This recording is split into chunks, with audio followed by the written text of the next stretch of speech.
করতে হবে যে আল্লাহ কেন কসম খেলেন প্রথমে, যে সময়ের কসম, কালের কসম, ইন্নাল ইনসানা লাফি খুসর, নিশ্চয় সকল মানুষ অবশ্য ক্ষতির মধ্যে আছে।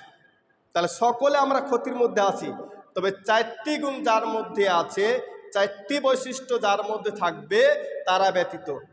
এক, ইল্লাল্লাযীনা আমানু, যারা ঈমান এনেছে। 1 নম্বর কি? যারা ঈমান এনেছে।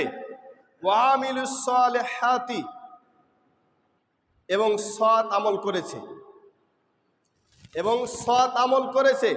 ওয়াতাওয়াসাউ বিল হক, এবং পরস্পর হকের কথা বলেছে, হক গ্রহণ করেছে।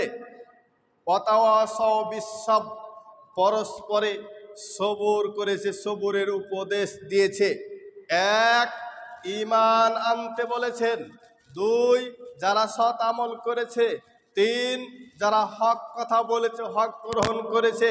4, যারা সবুর করেছে, সবুরের দাওয়াত দিয়েছে। 4টি গুণ যার মধ্যে বিপদে নাই তিনি। 4টি গুণ যার মধ্যে বিপদে নাই তিনি। 4টি গুণ যার মধ্যে ক্ষতির মধ্যে নাই সে মুসলমান। আর 4টি গুণ যার মধ্যে আছে তিনি ক্ষতির মধ্যে থাকবে না। আর 4টি গুণ যদি না থাকে তাহলে ক্ষতির মধ্যে থাকবে। 4টি গুণ যদি আপনার আমার মধ্যে না থাকে তাহলে আপনি আমি বিপদে পড়তে পারি। কখন যে বিপদে পড়ব বলা যাবে না। আপনার ভিতরে আমার ভিতরে যদি ঈমান না থাকে, আপনার ভিতরে আমার ভিতরে যদি সৎ আমল না থাকে, আপনার ভিতরে আমার ভিতরে যদি কি পরস্পর হকের দাওয়াত না থাকে, হক গ্রহণ না হয়, আপনার ভিতরে আমার ভিতরে সবুরের দাওয়াত না থাকে, সবুর না করি, তাহলে হতে পারে আপনি আমি বিপদগামী হতে পারি, হতে পারে আপনি আমি ক্ষতির মধ্যে পড়তে পারি। তাই আসুন আমরা ক্ষতি থেকে বাঁচার চেষ্টা করি। 4টি বৈশিষ্ট্য বা 4টি আমল করি। 4টি আমল করে আমরা ক্ষতি থেকে বাঁচতে পারবো। 1, আমরা ঈমান আনবো আগে। 1 নম্বর কি আনবো আগে? আমরা ঈমান। এই ঈমান আনবো। 2, ঈমান আনার পরপরই আমরা সৎ আমল করব। সৎ আমল করার পরপরই আমরা হকের দাওয়াত দিব, নিজে হক গ্রহণ করব। তারপরে আমরা নিজে সবর করব এবং সবরের দাওয়াত দিব। দেখেন আল্লাহ চমৎকারভাবে বাক্যগুলোকে সাজাচ্ছেন। ঈমান যদি না আনেন সৎ আমলের কোনো মূল্য নাই। তাই আগে ঈমানের কথা বলেছেন। ঈমান আনার পর বসে থাকার কোনো সুযোগ নাই, সৎ আমল করতে হবে। তাই তো আল্লাহ বলছেন 2 নম্বরে সৎ আমল। সৎ আমল করার পর নিজে সৎ আমল করবেন, অপরকে করতে দিবেন না বা করতে বলবেন না, এমনটি না হয়। তাই আল্লাহ সুবহানাহু ওয়া তাআলা বলছেন হকের দাওয়াত দাও। 3 নম্বরে হকের দাওয়াত দিতে গেলে মানুষ আপনাকে মারবে, হকের দাওয়াত দিলে মানুষ আপনাকে গালাগাল করবে, হকের দাওয়াত দিলে মানুষ আপনাকে বিভিন্ন কথা বলবে। তাই আল্লাহ 4 নম্বরে বলেছেন কি? হকের পরপরই সবুরের দাওয়াত দাও, সবুর করো। কারণ হক কথা বললে তোমাকে মানুষ বিভিন্ন কথা বলতে পারে, হক কথা বললে তোমাকে মানুষ মারতে পারে, হক কথা বললে তোমার ফাঁসি হতে পারে, হক কথা বললে তোমার সুলি হতে পারে। অতএব হক কথা বলার পর তুমি সবুর করো। আল্লাহ কথাগুলোকে চমৎকারভাবে সাজালছেন। অতুলনীয়, তুলনা করা দেবেন বাক্যগুলো। এত চমৎকার যে একটা ঈমান আনার পরপরই বলছে সৎ আমল করো, সৎ আমল পরপরে বলছে তোমার হকের দাওয়াত দাও, হকের দাওয়াত পরপরই বলছে তোমার সবুর করো।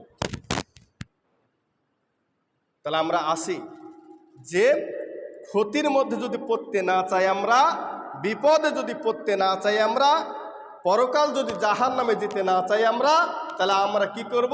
1 নম্বরে আমরা সকল মুসলমান ঈমান আনবো। আগে ঈমান আনবো, তারপরে ঈমান যখন সঠিকভাবে আনতে পারবো তার পরপরে আমরা সৎ আমল শুরু করব। ঈমান এনেই আমরা বসে থাকবো না যে আমরা ঈমান আনলাম আর বসে থাকবো, এমনটি না। ঈমান আনার পরপর আমরা কি করব? আমলে সালেহ করব, সৎ আমল করব, ভালো ভালো আমল করব। সৎ আমলের পাশাপাশি পরপরই কি করব? আমি মানুষকে হক কথা বলবো। এটা ভালো, এটা করো, এটা মন্দ, এটা করিও না, এটা ভালো, এটা করো, এটা মন্দ, এটা করিও না। হকের কথা বলবেন। কেন বলবেন? আল্লাহ তাআলা বলছেন আমান আহসানু কাওলাম মিম্মান দা ইলাল্লাহি, ওই ব্যক্তির চাইতে কি আর উত্তম হতে পারে যার কথা, যার ডাক আল্লাহর দিকে ডাকে। যে ব্যক্তি আল্লাহর দিকে ডাকে, ওই ব্যক্তির কথার চেয়ে আর কার কথা উত্তম হতে পারে যে আল্লাহর দিকে ডাকে। ওয়ামিলা সালিহান, এবং সৎ আমল করে। 1-2 করে গণনা করলে সূরা নাম্বার 41 সূরাতুল হামিম সাজদা আয়াত নম্বর 33। তাহলে অত্র আয়াত দ্বারা প্রমাণিত হয় যে ব্যক্তি মানুষকে হক কথা বলবে এবং হক গ্রহণ করবে, সে ব্যক্তির কথাই সবচেয়ে উত্তম কথা, সে ব্যক্তি সবচেয়ে ভালো মানুষ, উত্তম ব্যক্তি। তা আল্লাহ বলছে আমান আহসানু কাওলাম মিম্মান দা ইলাল্লাহি ওয়া আমিলা সালিহান। ওই ব্যক্তির চেয়ে কার কথা উত্তম হতে পারে যে মানুষকে আল্লাহর দিকে ডাকে। আল্লাহর দিকে ডাকা মানে হক কথা বলা, আল্লাহর দিকে দাওয়াত দেওয়া মানে হক গ্রহণ করা। তাই আপনাকে আমাকে বসে থাকার সুযোগ নাই।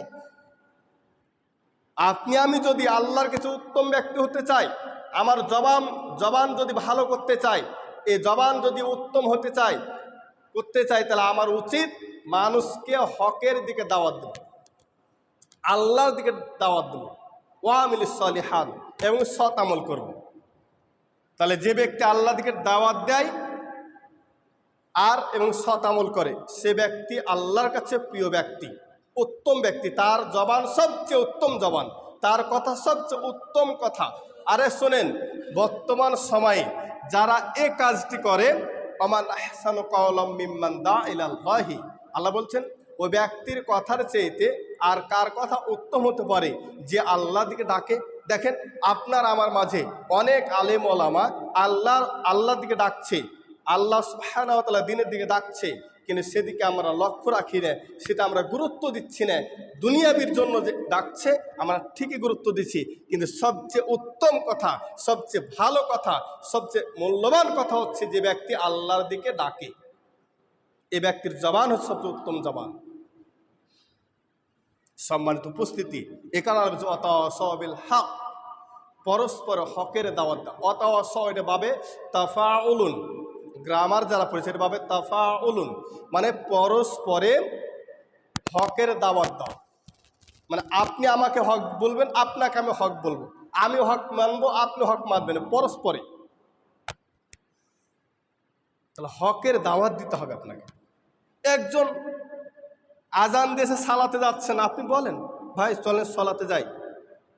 আপনি যে কথা বলেছেন ঠিক, আল্লাহ সূরা হামিম সাজদার 33 নম্বর আয়াতে বলছে কি, আমান আহসানু কাওলাম মিম্মান দা ইলাল্লাহি ওয়া আমিলা সালিহান।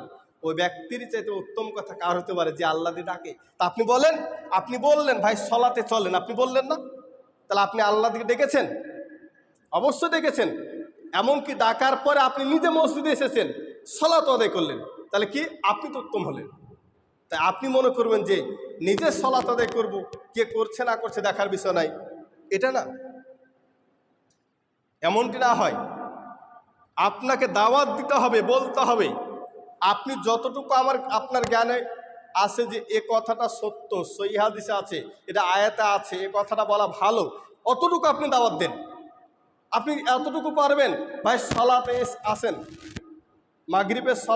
মাগরিবের আজান দিয়ে সালাতে আসেন, আসরের আজান দিয়ে সালাতে আসেন, আপনি এ কথা তো বলতে পারবেন।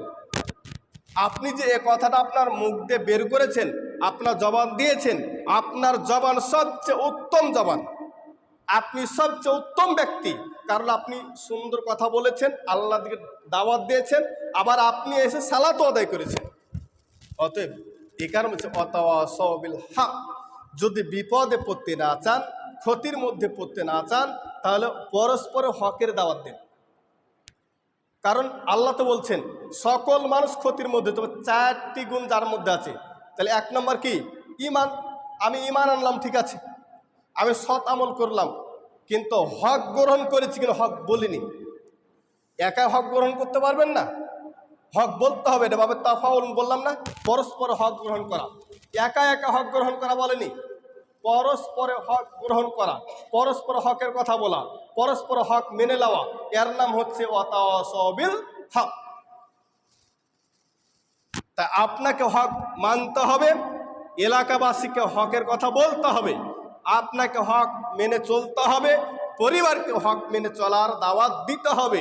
কারণ আপনি একজন মুসলমান, আপনার কথা জবান হবে সুন্দর, আপনি আল্লাহর পথে দাওয়াত দিবেন, তাহলে আপনি ক্ষতির মধ্যে পড়বেন না। তাহলে আসুন আমরা কি করব, সবাই নিজ নিজ স্থান থেকে আমরা আল্লাহর পথে মানুষকে দাওয়াত দিব, আল্লাহর পথে মানুষকে আহ্বান করব, আল্লাহর পথে মানুষকে আমরা ডাকবো। ডাকলে কি হবে, আমরা 4 নম্বর যে বিষয় ওয়াতাওয়াসাউ বিল হক, তাহলে আমাদের আমল করা হয়ে যাবে। 3 নম্বর, এই 4 নম্বর বিষয় হচ্ছে ওয়াতাওয়াসাউ বিস সবরি, পরস্পর, এটাও ভাবে তাফাউলুন থেকে, পরস্পরে সবুরের উপদেশ দেওয়া। আপনি নিজে সবর করেছেন, মানে হক গ্রহণ করার পর আপনার বিপদ আসতে পারে। আপনি একজন মুসলমান, আপনার বিপদ আসতে পারে। হতে পারে আপনার একটা গরু মারা গেছে, হতে পারে আপনার ছাগল মারা গেছে, অথবা আপনি 5 ওয়াক্ত সালাত আদায় করছেন, আপনারই বিপদ হচ্ছে। আপনি 5 ওয়াক্ত সালাত আদায় করছেন, আপনার বাড়িতে আগুন ধরে গেছে, কিন্তু যারা সালাত আদায় করে না তার বাড়িতে আগুন নাই, তার গরু ছাগল কিছু হচ্ছে না, আপনার বিপদ হচ্ছে। তখন আপনার উচিত কি, সবর করা, সবর করা। আর এই সমাতে যা আর অন্যান্য মুসলমান তাকে উপদেশ দিবে সবুরের, ভাই এটা আপনার তাকদিরে ছিল, এটা আপনার ভাগ্যে লেখা ছিল, অতএব দুঃখ করিয়েন না, হতে পারে এটার মধ্যে কল্যাণ আছে, আপনি দুঃখ প্রকাশ করিয়েন না, আলহামদুলিল্লাহ। এটা আপনাকে দাওয়াত দিতে হবে। কেউ অসুস্থ হলে তার কাছে যে বলতে, ভাই আপনি অসুস্থ হয়েছেন তাই মন খারাপ করিয়েন না, এটা আপনার তাকদিরে ছিল যে আপনি আজকে অসুস্থ হবেন। আপনার ক্যান্সার হয়েছে তা আপনি দুঃখ করিয়েন না, আপনার তাকদিরে লেখা ছিল ক্যান্সার হবে। এভাবে আপনাকে সবুরের দাওয়াত দিতে হবে, ওকে উপদেশ দিতে হবে যে উনি যেন বিপদে না পড়ে, উনি যেন ভুল করে শিরিক করে না পড়ে। তাই আপনাকে উচিত উভয়কে পরস্পরের সবুরের দাওয়াত দেওয়া। আর আমরা করি কি, তাই তো জি ভাই আপনার এখানে বেছে বেছে বিপদ হচ্ছে কেন, কি উত্তর দেখেন।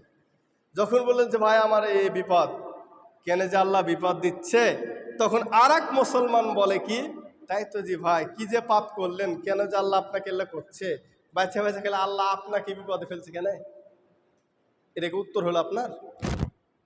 বলেন না। তখন আপনাকে বলা উচিত, ভাই দুঃখ করিয়েন না, দুঃখ প্রকাশ করিয়েন না, কষ্ট পেয়েন না, আপনার তাকদিরে লিখেছিল আজকে আপনার এই ঘটনা ঘটবে, তাই ঘটেছে, অতএব আল্লাহকে শুকর আদায় করুন, আলহামদুলিল্লাহ। এই যে দেখেন, তাহলে আমরা কি করলাম, ঈমান আনলাম, সৎ আমল করলাম, হকের কথা আমরা পরস্পর বলা বলি করলাম, গ্রহণ করলাম, মেনে নিলাম। ঠিক সবুর মেনে নিতে হবে, সবুরের দাওয়াত দিতে হবে, এটা আপনার আমার দায়িত্ব। যদি 4টি গুণ না থাকে তাহলে আমরা বিপদে পড়ব। 1 ঈমান, 2 সৎ আমল, 3 পরস্পর হক গ্রহণ মেনে নেওয়া দাওয়াত দেওয়া, এবং পরস্পরের সবুরের দাওয়াত দেওয়া এবং সবুর মেনে নেওয়া বা গ্রহণ করা, আমল করা। এই 4টি বৈশিষ্ট্য, 4টি গুণ যদি কোনো মুসলমানের মধ্যে না থাকে, সে মুসলমান অবশ্যই অবশ্যই ক্ষতির মধ্যে পড়বে। বুঝতে পেরেছেন? তাই আপনাকে 4টি আমল করতে হবে ভালো করে। এই 4টি বিষয় লক্ষ্য রাখতে হবে, ঈমান যেন ঠিক থাকে, সৎ আমল যেন ঠিক থাকে, পরস্পর হকের দাওয়াত ঠিক থাকে, পরস্পর সবুরের দাওয়াত ঠিক থাকে। এটা আপনাকে আমাকে ভালোভাবে গবেষণা করে চিন্তা করে চলতে হবে এই সূরাটির ওপরে। সাহাবীদের মধ্যে 2 জন সাহাবী ছিলেন, তারা একত্রিত হলে উক্ত সূরাতুল আসর, ওয়াল আসর ইন্নাল ইনসানা লাফি খুসর ইল্লাল্লাযীনা আমানু ওয়া আমিলুস সলিহাতি ওয়া তাওয়াসাউ বিল হক ওয়া তাওয়াসাউ বিস সবর। এই সূরাটি তেলাওয়াত না করে, না শোনা পর্যন্ত তারা আলাদা হতেন না, পৃথক হতেন না। তাহলে সাহাবীদের মধ্যে 2 জন সাহাবী ছিলেন, এই সূরাটি তেলাওয়াত না করা পর্যন্ত বা না শোনা পর্যন্ত তারা আলাদা হতেন না, পৃথক হতেন না। শোনার পর তারা ভিন্ন জাত চলে যেতেন, শোনা আগ পর্যন্ত যেতেন না। তাহলে সূরার কত গুরুত্ব রয়েছে। আর বিদ্বানগণ বলছেন, এই সূরাটি সূরাতুল আসরকে যদি মানুষ সঠিকভাবে যথাযথভাবে ব্যবহার করে এবং আমল করে, তাহলে তার জীবন অনেক অনেক পরিবর্তন হয়ে যাবে। কারো ইমান আনতে পারবে এই সূরার মাধ্যমে। এই সূরাতে ইমান আনতে বলেছেন, এই সূরাতে সৎ আমল করতে বলেছেন, এই সূরাতে হকের দাওয়াত দিতে বলেছেন, হক মেনে নিতে বলেছেন, এই সূরাতে সবরের দাওয়াত দিতে বলে সবর মেনে নিতে বলেছেন। তাহলে এই সূরাটি যদি আমরা সবাই নিজের বাস্তব জীবনে প্রয়োগ করি তাহলে আমার আপনার বাস্তব জীবন ক্ষতি থেকে বাঁচবে ইনশাআল্লাহ।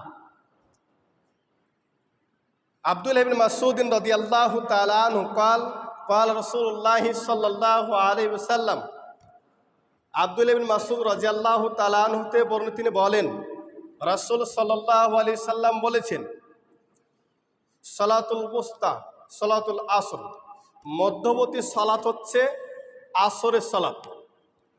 আব্দুল্লাহ ইবনে মাসউদ রাদিয়াল্লাহু তাআলা আনহু বলেন রাসূল সাল্লাল্লাহু আলাইহি সাল্লাম বলেছেন, সালাতুল বুস্তা সালাতুল আসর, মধ্যবর্তী সালাত হচ্ছে আসরের সালাত। তাহলে আসরের সালাত হচ্ছে মধ্যবর্তী সালাত। তিরমিজির মধ্যে 181 নম্বর হাদিস, নাসরুদ্দিন আলবানী রাহিমাহুল্লাহ হাদিসটি সহিহ বলেছেন। তাহলে অত্র হাদিস দ্বারা প্রমাণিত হয় যে আসরের সালাতের অনেক গুরুত্ব রয়েছে, এটা মধ্যবর্তী সালাত। অন্য রিয়াতে আছে রাসূল সাল্লাল্লাহু আলাইহি সাল্লাম বলেছেন, মান সাল্লা বারদাইনে দাখালাল জান্নাতা, যে ব্যক্তি 2 ঠান্ডা সালাত আদায় করবে সে জান্নাতে যাবে। 2 ঠান্ডা বলতে ফজর এবং আসর। ফজরের সালাত এবং আসরের সালাত যে ব্যক্তি হেফাজত করবে রাসূল সাল্লাল্লাহু আলাইহি সাল্লাম বলেছে সে জান্নাতে যাবে। তাহলে আসরের সালাতের কত গুরুত্ব রয়েছে দেখেন। তাহলে আসরের সালাতের কত গুরুত্ব রয়েছে। আর আল্লাহ তাআলা অল আসরে, আসর বেলার কসম খেয়ে বলেছিলেন যে সকল মানুষ ক্ষতির মধ্যে, তবে 4টি গুণ যার মধ্যে আছে তারা ব্যতীত। তাহলে আসর বেলার অত্যন্ত গুরুত্ব রয়েছে। ইবনে উমর রাদিয়াল্লাহু তাআলা আনহু হতে বলে তিনি বলছেন রাসূল সাল্লাল্লাহু আলাইহি সাল্লাম বলেছেন যে আল্লাযী তাফুতুহু সালাতুল আসর, যার আসরের সালাত ছুটে গেল। আল্লাযী তাফুতুহু সালাতুল আসর, যার আসরের সালাত ছুটে গেল। ফাকান্নামা বুতিরা আহলু ওয়া মালুহু, তার নিজ সম্পদ নিজ পরিবার যেন ধ্বংস হয়ে গেল। তাহলে আসরের সালাত যা ছুটে গেল তার পরিবার পরিজন ধন সম্পদ নষ্ট হয়ে গেল, ধ্বংস হয়ে গেল, কথা আল্লাহর নবী বলছেন। তাহলে আসরের সালাতের কত গুরুত্ব রয়েছে, যা অন্য সালাতের ক্ষেত্রে কথা বলেনি যে ওই সালাত ছুটে গেলে তার ধন সম্পদ বা তিনি ধ্বংস হয়ে যাবে, কথা বলেনি। কিন্তু আসরের সালাতের কত গুরুত্ব বোঝাচ্ছে, কত গুরুত্ব আরোপ করেছেন তিনি আল্লাহ রাসূল, যে বলেছেন যে আল্লাযী তাফুতুহু সালাতুল আসর, যার আসরের সালাত ছুটে গেল, আদায় করলো না। ফাকান্নামা বুতিরা আহলুহু মালহু, তার পরিবার পরিজন ধন সম্পদ ধ্বংস হয়ে গেল। তাহলে আপনার পরিবারকে পরিজনকে বা নিজেকে সম্পদকে ধ্বংস করতে যদি না চান তাহলে আসরের সালাতে হেফাজত করতে হবে। আপনি তো নামাজই পড়েন না, তাহলে আসর পড়বেন কি করে? তাহলে আপনার তো বিপদ আছে, আপনার বিপদ আছে। ইবনে মাজার মধ্যে হাদিসটি পাবেন 685 নম্বর হাদিস, নাসরুদ্দিন আলবানী রাহিমাহুল্লাহ হাদিসটি সহিহ বলেছেন। তাহলে অত্র হাদিস দ্বারা প্রমাণিত কি পেলাম, যে আসরের সালাতের অনেক গুরুত্ব। আল্লাহ রাসূল বলছেন, বুরাইদ ইবনে হুসাইন থেকে হাদিস বর্ণিত রয়েছে যে আল্লাহ রাসূল বলছেন, যেদিন মেঘের আবহাওয়া থাকবে, মেঘ আচ্ছন্ন হবে, সেদিন তোমরা আসরের সালাত তাড়াতাড়ি পড়ে নাও। ফাইন্নাহু, কেননা ফাআতাতুহু সালাতুল আসর, যার সালাতুল আসর ছুটে গেল, হাবিত আমালুহু, তার সমস্ত আমল নষ্ট হয়ে গেল। ধরুন ফজরের সালাত আদায় করেছেন, জোহরের সালাত আদায় করেছেন, মাগরিবও করেছেন, এশারও করেছেন, কিন্তু আসর আদায় হয়নি, আপনার আমল বাতিল। সালাতের আমল না, হাবিত আমালু, সমস্ত আমলই বাতিল হয়ে যাবে। তাহলে আসরের সালাতের কত গুরুত্ব দেখেন। এর মানে কি আপনি বলবেন তাহলে হুজুর আজ থেকে আসরের সালাত আদায় করবো, জোহর আসর মাগরিব পড়বো না, এটা মনে করছেন? না, প্রত্যেকটা সালাত প্রত্যেক ওয়াক্ত সালাত আদায় করতে হবে। তবে আসরের সালাত একটু বিশেষ গুরুত্ব দিতে হবে। এর একটা বিশেষ গুরুত্ব রয়েছে, এর ফজিলত একটু বেশি রয়েছে, এর গুরুত্ব একটু বেশি রয়েছে, তাই আর সময়টা ঠিক রাখতে হবে।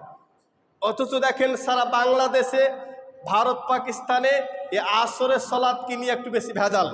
কেউ করছে 5টা, কেউ করছে 4টা, কেউ করছে 3:30, কেউ হচ্ছে 4:45। এই আসরের সালাতকে নিয়ে একটু ঝামেলা। অথচ আল্লাহ রাসূল আসরের সালাতকেই সঠিকভাবে কি করতে বলেছেন? হেফাজত করতে বলেছেন। আল্লাহর নবী আসরে সালাত আদায় করে উট জবাই করলেন, উট জবাই করে 10টি ভাগ করলেন, 10 ভাগ করে বাড়ি নিয়ে গেলেন, তারপরে ভুনা করে খাওয়া দাওয়া করে মাগরিবের সালাত আদায় করলেন। ভাই আপনি একটা গরু জবাই করেন আসরের সালাত আদায় করে, আসরের সালাতে গরু জবাই করার পর মাগরিব পর্যন্ত আপনি 10 ভাগ করে বাড়িতে পাক করেন তো দেখি কতক্ষণ সময় লাগে। 5টার সময় করলে আপনি করেন তো দেখি, সম্ভব লাগে কত আগে কি করেছেন? আসর সালাত আদায় করেছেন, দেখেন 10 ভাগ করেছে একটু জবাই করার পর। তাহলে আসরের সালাতের সময় দিয়েছেন আল্লাহ রাসূল। রাসূল যে সময় দিয়েছে সে সময় আদায় করতে হবে, এটাই হচ্ছে আসরের সালাতের হেফাজত। রাসূল যে সময় দিয়েছে, রাসূল যে সময় আদায় করেছে আসরের সালাত, ঠিক সেই সময়তে আদায় করা হচ্ছে সালাতের আসরের হেফাজত। জামাত হচ্ছে 5টার সময়, কিন্তু সময় হচ্ছে 4টার সময়। মসজিদে একা এসে একাই সালাত আদায় করে চলে যাবেন, আপনি নেকি বেশি পাবেন জামাতের চাইতে, কারণ জামাত হচ্ছে দেরিতে।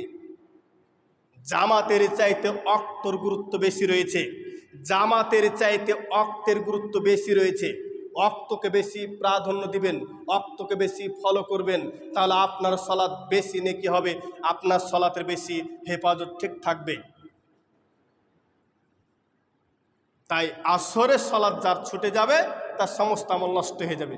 আসরের সালাত যার ছুটে যাবে তার পরিবার পরিজন ধন সম্পদ ধ্বংস হয়ে যাবে। বিভিন্ন বিবরণ পেলাম। আর আসরের সালাত হচ্ছে ঠান্ডা সালাত, আসরের সালাত হচ্ছে মধ্যবর্তী সালাত। এই সালাত আমরা ছাড়বো না। 5 ওয়াক্ত সালাত আদায় করব তো বিশেষভাবে আসরের সালাতকে আমরা গুরুত্ব এবং হেফাজত ঠিক সময় করব। আল্লাহ তাআলা আমাদের সঠিক বুঝ দান করুন, আমিন। বলছিলাম আল্লাহ তাআলা বলছেন, অমায়াত্তাগি গায়রাল ইসলামে দীনান, যারা ইসলাম ছাড়া অন্য পন্থা তালাশ করবে, অবলম্বন করবে, ফালাইয়ুকবালা মিনহু ওয়া ফিল আখিরাতি মিনাল খাসিরিন, তার কাছ থেকে কিছু কথা কবুল করা হবে না, কিছু আমল কবুল করা হবে না, তিনি কিয়ামতের দিন ক্ষতিগ্রস্তের মধ্যে পড়বেন। তাহলে অত্র আয়াত দ্বারা প্রমাণিত হলো, যারা ইসলাম ছাড়া অন্য পন্থা তালাশ করবে, অমাইয়াত্তাগি গায়রাল ইসলামি দীনান, যারা ইসলাম ছাড়া অন্য পন্থা তালাশ করবে, অন্য দিনকে তালাশ করবে, অন্য দিক তালাশ করবে, ফালাইয়ুকবালা মিনহু, ওই ব্যক্তির কাছ থেকে আল্লাহ তাআলা কিছু কবুল করবে না। ওয়া হুয়া ফিল আখিরাতি মিনাল খাসিরিন, আর কিয়ামতের দিন এই ব্যক্তিরা হবে বিপদগামী, ক্ষতিগ্রস্তের মধ্যে অন্তর্ভুক্ত হবে। তা আপনি আমি যদি ক্ষতির মধ্যে না পড়তে চাই, তাহলে 1 নম্বর ঈমান আনবো, 2 নম্বর সৎ আমল করব, 3 নম্বর পরস্পর হক কথা বলবো, হক মেনে নিব, 4 নম্বর পরস্পরের সবুরের উপদেশ দিব এবং সবুর মেনে নেব বা আমল করব। এই 4টি আমল, 4টি গুণ আপনার আমার জীবনে, বাস্তব জীবনে আনতে পারলে আপনি আমি ক্ষতি থেকে বাঁচব। আর এই 4টি আমল যদি আপনার আমার বাস্তব জীবনে আনতে না পারি, তাহলে আপনি আমি অবশ্যই কাল কিয়ামতের দিন ক্ষতির মধ্যে পড়ব। তাই আপনার পরিবারকে ঈমান আনার কথা বলবেন, সৎ আমলের কথা বলবেন, হকের কথা বলবেন, সবরের কথা বলবেন। অবশ্যই এই কথাগুলো মানতে হবে। মানার জন্য আল্লাহ তাআলা সকলকে সহজ করুন এবং তৌফিক দান করুন, আমিন। আমার বক্তব্য বিষয় ছিল যে সূরাতুল আসরের আলোকে আমরা চলব কিভাবে। আল্লাহ তাআলা আমাদের চলাফেরার জন্য বাস্তব জীবনে যে 4টি গুণ আনতে বলেছেন, সে 4টি গুণ সূরা আসরে বলেছেন। আর এই সূরা আসরের তাফসির করতে যা বিভিন্ন রিয়েতে পেলাম কি, আসরের সালাতের গুরুত্ব রয়েছে বেশি, আসরের সালাতকে গুরুত্ব দেব বেশি। আমি আসরের সালাতকে আমি হেফাজত করব। যারা 5 ওয়াক্ত সালাত আদায় করেন না, তারা যদি মনে করেন যে আমরা ভালো আছি তাহলে ভুল ভাববেন, ভুল হবে। সময় আছে, 5 ওয়াক্ত সালাত আদায় করুন। দেখেন কি বলবো, মরণ এমন এক বিষয় বা এমন একটা জিনিস যা বলা যায় না। আপনার সাথে আজকে কথা বলছি, আগামীকালকে শুনছি আব্দুল হামিদ ভাই মারা গেছে। দুঃখ লাগে যে লোকটার সাথে এখনই কথা বললাম, সুস্থ ছিল, হঠাৎ মালাকুল মাউত এসে তাকে নিয়ে চলে গেল। তো হতে পারে আপনি আমি ভালো আছি, কখন যে আপনার আমার অর্ডার আসবে এ বলতে পারিনি। অতএব এ অর্ডার আসার আগেই আপনি তোবা করে ঈমান আনুন, সৎ আমল করুন, হক মানুন, হক কথা বলেন এবং সবর করুন, সবরের উপদেশ দেন। এই 4টি বিষয় আপনি মৃত্যুর আগে মানার চেষ্টা করুন। এখন বলবো হুজুর অবশ্যই মরার আগে তো এটা মানতে হবে। আপনার কথা ঠিক আছে, তো মরার আগে ইনশাল্লাহ মানবো। তাহলে কখন মানবেন? দেখি কয়েকদিন পর। তাহলে আপনি কি বলছেন আরো 5 দিন বাঁচবেন আপনি? শোনেন, আপনি যে আজকে এ সালাতের পর দুপুরে খাবার খেতে পারবেন, এই গ্যারান্টি কোনো পৃথিবীর মানুষ দিতে পারবে? পারবে না। কারণ মরণ আছে আল্লাহর হাতে, হায়াত আছে আল্লাহর হাতে। আল্লাহর হাতে, আল্লাহ এই বিষয়টি বেশি আল্লাহ জানেন। আল্লাহ তাআলা অবগত আছেন যে আপনার মরণ কখন হবে, আমার মরণ কখন হবে। আমি আপনি তো জানি না, আল্লাহ জানে। তা আমি আপনি যেহেতু জানি না, তাহলে হতে পারে আমার মরণটা সেকেন্ডের মধ্যে হতে পারে। অতএব সেকেন্ডকে সময় দিয়েন, কিন্তু তোবাকে সময় দিন না, তোবা করে ফেলেন যে আল্লাহ আমার যে মরণ কখন হবে জানি না, তবে বড় ভয় লাগে মরণ, অতএব তুমি আমাকে ক্ষমা করে দাম, তোবা করলাম। তোবা করেন, ভুল পথ থেকে সঠিক পথে ফিরে আসেন। আরেকটি কথা বলছি, সমাজের কিছু আইন প্রতিষ্ঠা করা উচিত। সমাজে কিছু আইন প্রতিষ্ঠা করা উচিত। সালাত আদায় করতে হবে প্রয়োজনে, সালাত যদি না আদায় করে তার অন্য ব্যবস্থা নিতে হবে প্রয়োজনে। সে যদি নেশা টেশা করে বেড়ায়, বুঝতে পেরেছেন, পরিবারকে বিভিন্নভাবে অত্যাচার করে, তারও একটা ব্যবস্থা নিতে ওই সমাজ থেকে। দুঃখ করেন না, কষ্ট নিয়ে উপদেশ দিচ্ছি আপনাদেরকে, আপনাদের এলাকার ছেলে হিসেবে একটা উপদেশ দিই, দুঃখ প্রকাশ করেন না। আল্লাহ যদি আপনাদের জিজ্ঞেস করে যে তুমি কেন মরল হয়েছিলে, এটা আমি কষ্ট পেন না, আমি আগে ক্ষমা চেয়েছি, কিন্তু তাহলে আপনি বলবেন কি? তোমার সমাজে তুমি একটা দায়িত্বশীল, তোমার সমাজে বেনামাজির কেন শাস্তি দিতে পারো না কেন? তোমার সমাজে বিভিন্নভাবে মানুষ রস মদ, বিভিন্ন গাঁজা টাজা, হিরোইন বিভিন্ন পাচার করে, বিভিন্ন খায়, পরিবার ধ্বংস হচ্ছে, তোমরা ব্যবস্থা করতে পারো না কেন? এটা সর্বপ্রথম ধরবে কি সরকারকে, তারপরে মন্ত্রীকে, তারপরে এমপিকে, তারপরে চেয়ারম্যানকে, তারপর মেম্বারকে, পরস্পরে মরলকে, পরস্পরে তারপরে ছেলের বাবাকে, তারপর ছেলেকে। সিস্টেম তো আছে একটা নাকি? সিস্টেম অনুযায়ী ধরবে, কিন্তু সেদিন আমিও বাঁচবো না, আমাকেও ধরবে। হুজুর তুমি যখন 3 বছর চাকরি করেছো, তোমার সমাজে কেন রস খাচ্ছে, তুমি কিছু ব্যবস্থা নিয়েছিলা, আমাকেও ধরবে। ভাই আপনি রাগ করে না, আমাকেও ধরবে। তা আমরা পরকালের ধরা খার আগেই, আল্লাহর কাছে জবাব দেওয়ার আগেই আমরা কিছু ব্যবস্থা করা উচিত, এটা চিন্তা করা উচিত। আল্লাহ তাআলা আমাদের এই চিন্তা করার জন্য সহজ করুন, আমিন। আল্লাহ আমাদের সকলের ব্যবস্থা সহজ করুন, আমিন। আমাদের পরবর্তী যে প্রজন্ম সন্তান জন্ম নিচ্ছে, এই সন্তানগুলো যেন মদে, জুয়াতে, হিরোইনে আসক্ত না হয়, সে ব্যবস্থা আমাদের করতে হবে। আমাদের ছেলে মেয়েগুলো যেন বেনামাজি না হয়, পরবর্তী প্রজন্মগুলো যেন নষ্ট না হয়, এই ব্যবস্থা আমাদের করতে হবে। যদি বলেন গোলেমালে যায় যতদিন, এভাবে শেষ হয়ে যাবে আমার জীবন, তাহলে কিন্তু দেখবেন যে আপনার পোতা আপনার লাতি একদিন সবচেয়ে বড় বাটপার হবে সমাজের কারণে। এটা সমাজ দায়ী, ছেলে দেয় না, ছেলে বাবা দেয় না, সবচেয়ে বড় দায় হচ্ছে সমাজ, সবচেয়ে বড় দায় হচ্ছে রাষ্ট্র এবং সমাজ যদি এই ছেলেদেরকে শাসন করত, তাহলে প্রজন্ম কি হতো না, নষ্ট হইতো না। এরাই বড় দায়। এই ছেলেটা নষ্ট হয়ে গেছে, এই ছেলেটা যদি আল্লাহর কাছে বলে যে আল্লাহ আমি তো জাহান্নামে যাব, তবে আমার একটা বিচার আছে, আমার একটা আরজি আছে। কি আরজি? যে আমার সমাজ আমাকে শাসন করলো না কেন, আমি যে ভুল পথে গেলাম। আমার বাবা আমাকে শাসন করলো না কেন, আমি যাকে ভোট দিয়ে সরকার করেছি সে আমার ব্যবস্থা করতে পারলো না কেন। এত দায়িত্বশীল থাকতে আমাকে পরিবর্তন করতে পারলো না কেন। এটা আপনার যদি আরজি করে ছেলেটা, কি জবাব দিবেন? কি জবাব দেব আমরা? আল্লাহ সকলের জবাবকে তুমি সহজ করো এবং বিষয়টি আমল করার তৌফিক দান করুন, আমিন। আমরা যেন রাঙামাটিকে সুন্দর একটি সমাজ গড়তে পারি, আল্লাহর কাছে সাহায্য চাই, সকলে বলে আমিন।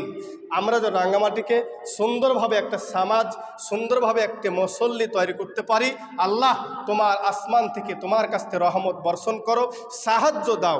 আমরা আমাদের মরল সভাপতি দায়িত্বশীলরা যেন সহজে কাজগুলো করতে পারে, তুমি তাদের শক্তি দাও, তুমি তাদের ক্ষমতা দাও, তুমি তাদেরকে বুদ্ধি দাও, তুমি তাদের জ্ঞান দাও। তোমার পক্ষ থেকে আমাদের দায়িত্বশীলদেরকে তুমি সাহায্য করো, আল্লাহ দেবে ইনশাআল্লাহ সমাজ পরিবর্তন হবে, আমিন। সুবহানাকা আল্লাহুম্মা ওয়া বিহামদিকা আশহাদু আল্লা ইলাহা ইল্লা আনতা আস্তাগফিরুকা ওয়া আতুবু ইলাইক। আসসালামু আলাইকুম ওয়া রাহমাতুল্লাহি ওয়া বারাকাতুহু।